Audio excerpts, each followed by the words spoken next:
Last thing that I do want to talk about is cross-validation. So this is kind of a more algorithmic way of doing model selection and focuses much more directly, not on this Occam's razor trade-off, but on trying to identify the model that will predict future measurements or unseen measurements better. So the way it works is actually very, very simple.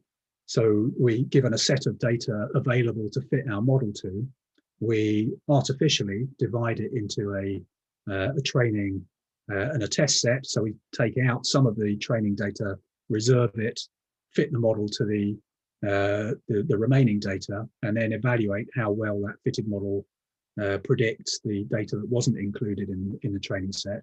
And then we repeat that for lots of permutations of which data is included in the training and which is reserved for later evaluation. So super simple procedure.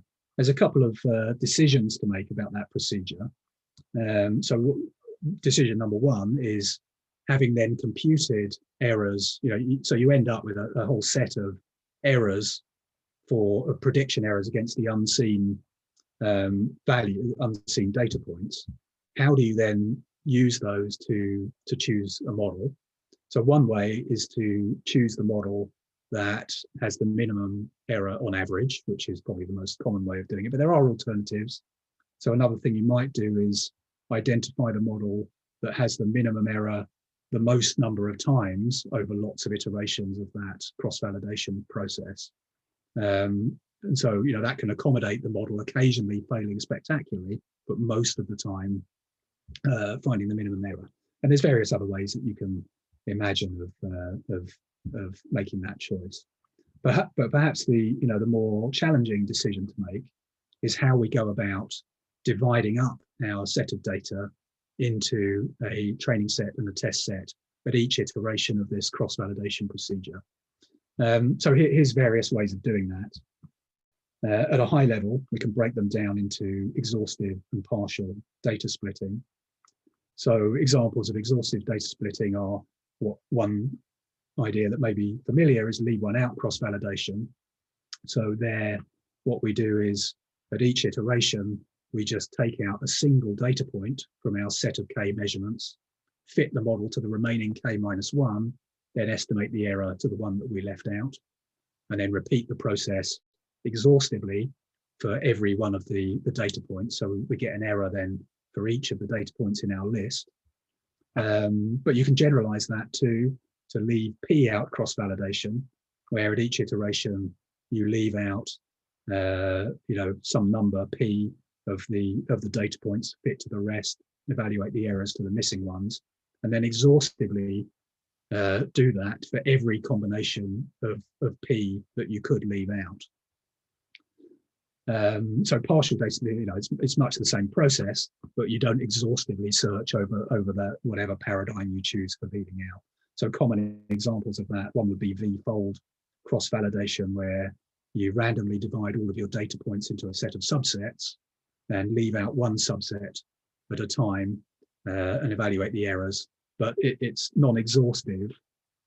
Sort of the comparison is with leave P out cross-validation, where you would compare every possible combination of leaving P out, whereas with V-fold cross-validation, you only evaluate some combinations of leaving some number P out.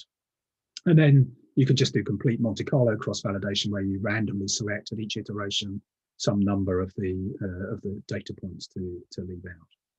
So there are various kinds of possible implementations of this idea, and it does make a difference.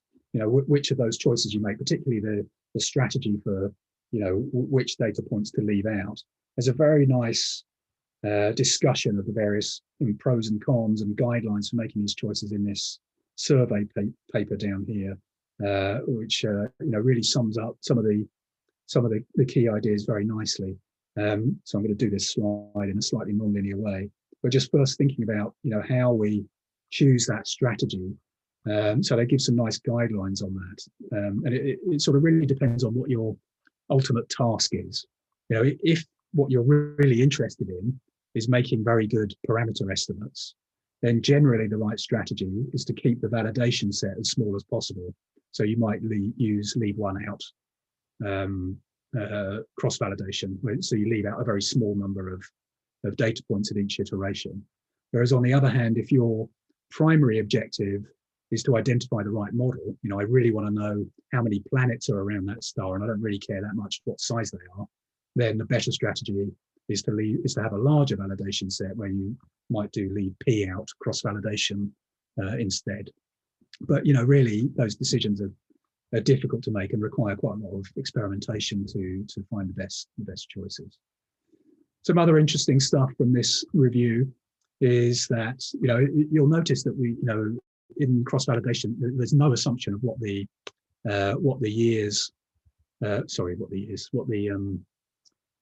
noise model is. We make no assumption about that at all. It's entirely data driven, so that's really nice and definitely an advantage over things like the AIC and the BIC.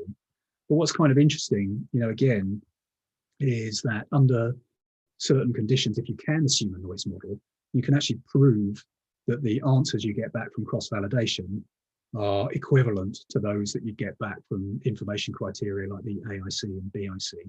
And it just kind of shows you that all of these things link to some fundamental ideas about how the trade-off between goodness of fit and complexity really link to these ideas of getting the best future predictions. Yeah, interesting stuff. Well, there's some quite subtle and complex maths in there. So I think, really the only downside to cross-validation is that it's computationally expensive in comparison to the other methods that we've looked at.